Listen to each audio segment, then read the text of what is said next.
First up, one of my TV favourites. There are many would-be master chefs, but there can be only one true master. It's Mr. Jamie Oliver! There he is. It's Jamie. Hello, Jonathan. Happy Christmas, Jamie. Happy Christmas, yes. You know, this year, over the last few years, Jamie's released his book 30-Minute Meals, of course. This year, you brought out 15-Minute Meals, which is a great book, I've got it. Although I think you should get it down to 2 minutes, maybe 3 maximum. Because seriously, I've been to your restaurants. How long does the microwave take? I mean, it's what? Thank you. Mr. Jamie Oliver, ladies and gentlemen, he'll be here. He'll be talking and cooking on the show. Some Christmas recipes for you. First guest out, he's just been voted the country's favourite chef, and he's done it without any gimmicks. He doesn't really have anything about him like that. He's like Nigella without the curves, Heston without the chemistry, and Gordon Ramsay without the Tourette's. It is the fabulously talented Jamie Oliver.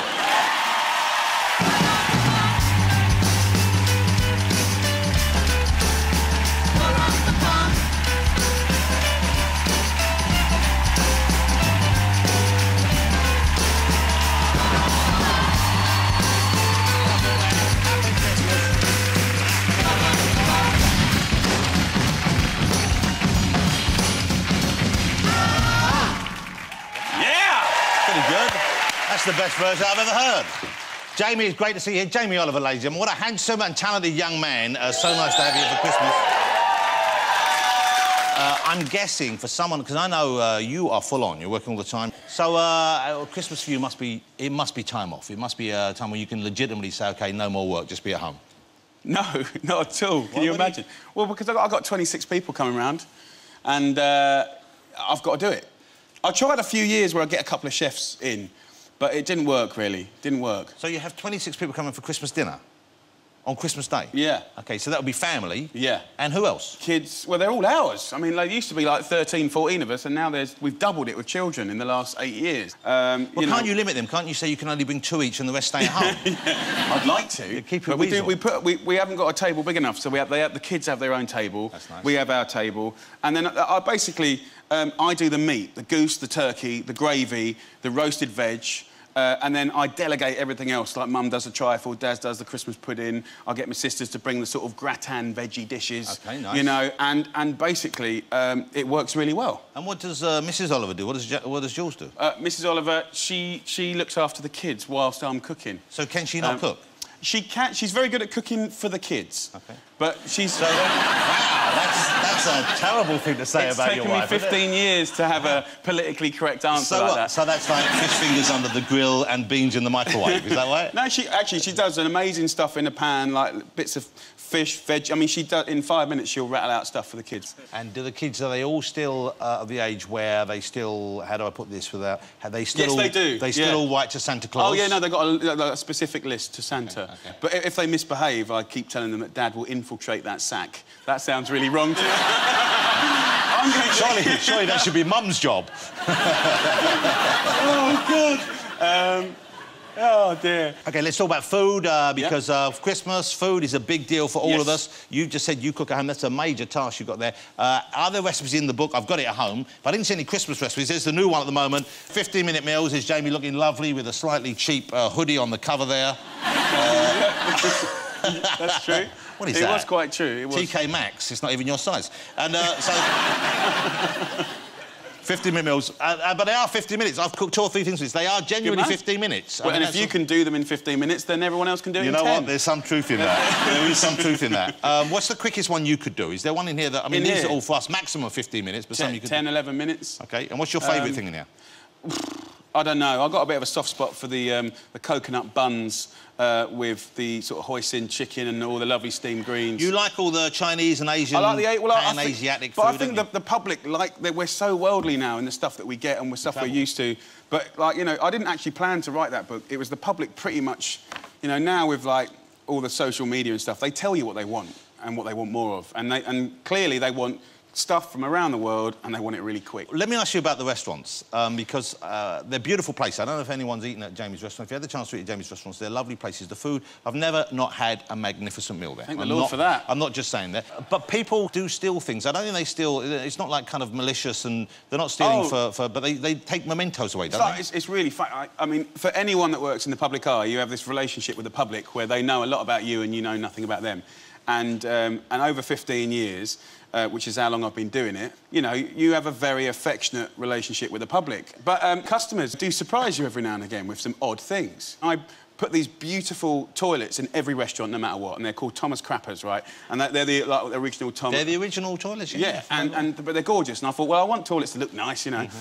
But then they started stealing the seats and the handles on the pools. How does someone get a seat of a toilet out of a restaurant without someone noticing? Well, as you know, they have little, like... No, I don't mean how they get it off the toilet. I mean, where do they put it? Do they just... Mate, I'm telling you, and one of those toilet seats is like 350 quid. Right? Well, that's going to happen even more now. So but honestly, I phoned up this toilet manufacturer and said, listen, mate, we love your toilets. And he's like, well, we really appreciate your business. We're only a small little family business. I said, can you weld everything to the toilets? And no word of a lie, we rivet everything now. You rivet every day. And napkins. We've had about 30,000 napkins nicked a month. Wow. Let me ask you, Sienna, you've never stolen anything from... Michael McIntyre!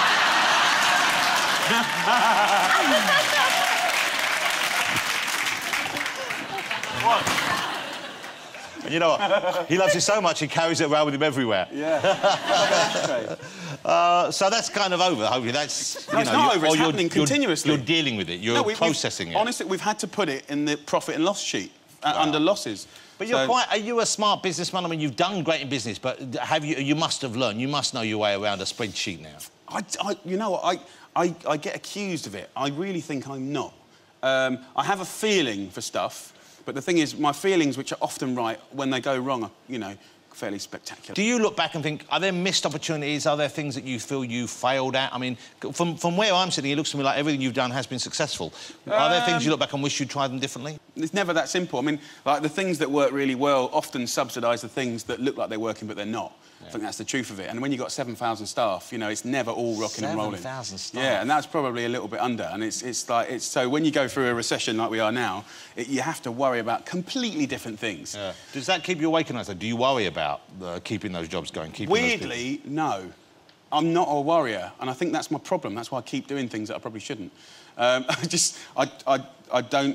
try and surround myself by people that are really good, equally passionate, people that, when you're there as a team, you're better than your individual sort of part. Yeah. And also have quite a free spirit. And I think also, maybe it's a good thing, but, like, being prepared to make a few mistakes is a good thing, you know, because many businesses are so boring. Yeah, yeah. And just give it a go, really. OK, we've got Jamie here. Obviously, he's always a welcome guest. I love talking to him, and I'm fascinated by the way your career's gone and your life is going. But we've also got Jamie to cook, because I know you were saying that some of the things... Everyone gets very stressed by preparing the food at Christmas. Yes. OK, and you're saying that you can take some of that stress out, you can do things easier and quicker. Ooh, that's kind of the move. So we've got a kitchen. We've set up a kitchen to Jamie's specifications here, with all his gear. Oh, really? There's a rope. Where's the rope for me to pull? Is it? Oh, here it comes. OK. Oh, so we it's can a reveal... Christmas rope.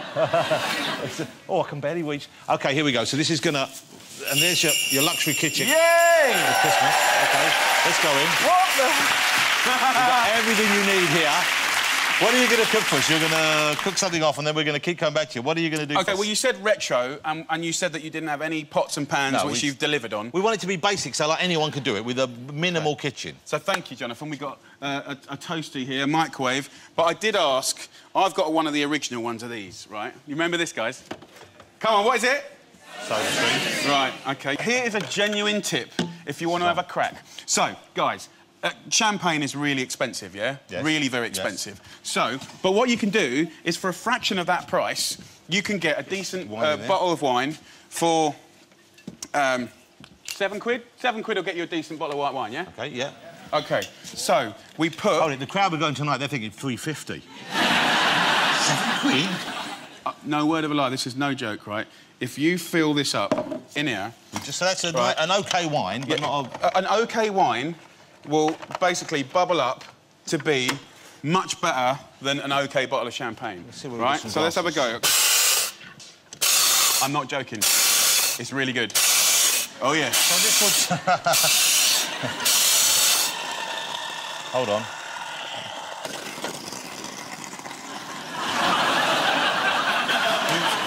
Well, is that meant to happen? Oh, my Lord. We twist it. There you go. Man. There you go. Right, have we got a wine glass? Oh, here, look, old school ones. So, I haven't probably done that any justice. Well, it looks like champagne. But genuinely, when you know how to use a machine, it is brilliant. Have a little taste. It's brilliant. Tastes just like fizzy wine. Which is cheap champagne. It is pretty good. That's pretty good. Jamie, thank you very much indeed. We're going to take a break. Get Jamie to show us some more afterwards, but join us in a couple of moments. Jamie doing some more cooking here, and I'll be talking to Michael McIntyre, so don't go away. That's surprisingly good.